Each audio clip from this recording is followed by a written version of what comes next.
اس بچے کا نام اقبال مسیح ہے۔ مجھے نہیں لگتا کہ آپ میں سے بہت سے لوگ اس کے بارے میں جانتے ہوں گے، مگر دنیا اس کو ایک ہیرو مانتی تھی۔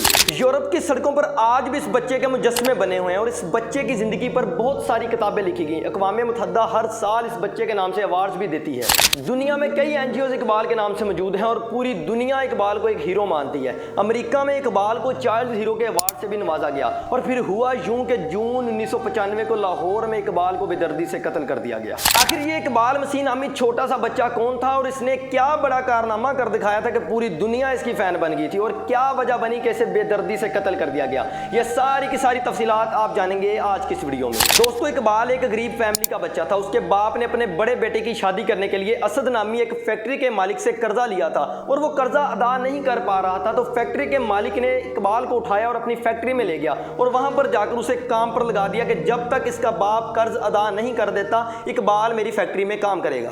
اور وہ فیکٹری والے اقبال سے 14 گھنٹے کام کرواتے تھے اور ایک وقت کا کھانا دیتے تھے۔ کئی سالوں تک اقبال دن رات اسد کی فیکٹری میں کام کرتا رہا، لیکن قرض تھا کہ اترنے کا نام ہی نہیں لے رہا تھا۔ اور پھر ایک دن اقبال نے اس فیکٹری سے بھاگنے کا سوچا۔ اس نے کیا کیا کہ فجر کے ٹائم اس فیکٹری کا تالا توڑا اور وہاں سے بھاگ نکلا، مگر بدقسمتی سے 2 دن کے بعد اقبال کو دوبارہ سے پکڑ لیا گیا اور اسے دوبارہ فیکٹری میں لا کر کام پر لگا دیا گیا۔ دوستوں، اس فیکٹری میں اقبال جیسے اور بھی ہزاروں بچوں کو قید کر کے کام کروایا جاتا تھا۔ انہیں معمولی سی تنخواہ دی جاتی تھی اور دن رات ان سے کام کروایا جاتا تھا، اور اس بار اقبال پر کام کا بوجھ بڑھا دیا گیا تھا اور اس پر بہت زیادہ ظلم کیا جاتا تھا تاکہ دوسرے بچے اس کی طرف دیکھ کر وہاں سے بھاگنے کا نہ سوچیں۔ لیکن دوستو، اقبال قید ہونے والوں میں سے تھا ہی نہیں۔ 1 سال بعد وہ پھر اس فیکٹری سے بھاگ نکلا اور اس دفعہ خوش قسمتی سے وہ ایک این جی او کے پاس جا پہنچا جو کہ چائلڈ لیبر کے خلاف کام کر رہی تھی۔ اس این جی او نے اسد کے خلاف کیس کیا کہ وہ کم عمر بچوں کو قید کرتا ہے اور ان سے مشقت بھرا کام کرواتا ہے۔ اسی این جی او نے اقبال کو بھی اسد کی قید سے رہا کروایا تھا اور اسی این جی او نے پورے ملک کی میڈیا کو بتایا کہ اقبال کے ساتھ کیا ظلم ہو رہا ہے، اور اس کے بعد پورے کا پورا ملک اقبال کے ساتھ کھڑا تھا۔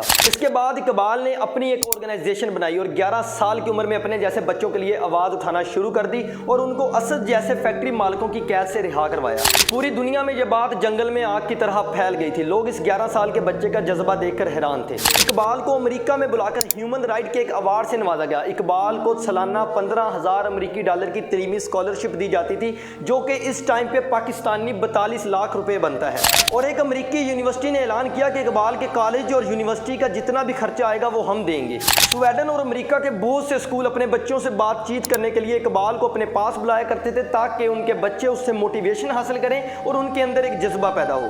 اقبال مسیح کا دنیا میں ایک نام بن چکا تھا، لاکھوں لوگ اس کے فین بن چکے تھے۔ اس بچے نے 2 سال تک امریکہ میں اپنی پڑھائی مکمل کی اور اس کے بعد اس کے اسکول کو چھٹیاں ہو گئی۔ ہر بچہ اپنی فیملی سے ملنے کے لیے اپنے گھر جا رہا تھا، تو اس بچے نے بھی اپنی فیملی سے ملنے کی خواہش ظاہر کی، اور پھر چھٹیوں میں اقبال مسیح اپنی فیملی کو ملنے واپس اپنے پیارے ملک پاکستان آیا اور پاکستان میں ہر شخص اسے دیکھ کر بہت زیادہ خوش تھا۔ 16 اپریل 1995 کو اقبال لاہور میں اپنے گھر کے سامنے سائیکل چلا رہا تھا کہ کسی نامعلوم شخص نے اقبال پر فائرنگ کر کے اسے شہید کر دیا۔ اس نامعلوم شخص نے اقبال کو کیوں مارا اس بات کا تو آج تک نہیں پتہ چل سکا، مگر کچھ لوگ کہتے ہیں کہ اقبال کو اسی فیکٹری کے مالک نے مروایا تھا جس کی فیکٹری سے وہ بھاگا تھا، اور پھر اس طرح 1995 کو پاکستان نے اپنا ایک ہیرو کھو دیا جس کی ہم لوگوں نے تو قدر نہیں کی، مگر یورپ کے لوگ آج بھی اسے اپنا ہیرو مانتے ہیں۔ یورپ کی سڑکوں پر آج بھی آپ کو اقبال مسیح کے مجسمے ملیں گے۔ تو دوستو، یہ تھی میری آج کی ویڈیو جس میں میں نے آپ کو اقبال مسیح کے بارے میں تفصیل سے بتا دیا۔ میں اور آپ ملیں گے کسی اور ویڈیو میں، تب تک کے لیے اپنا خیال رکھیے گا۔ اللہ حافظ۔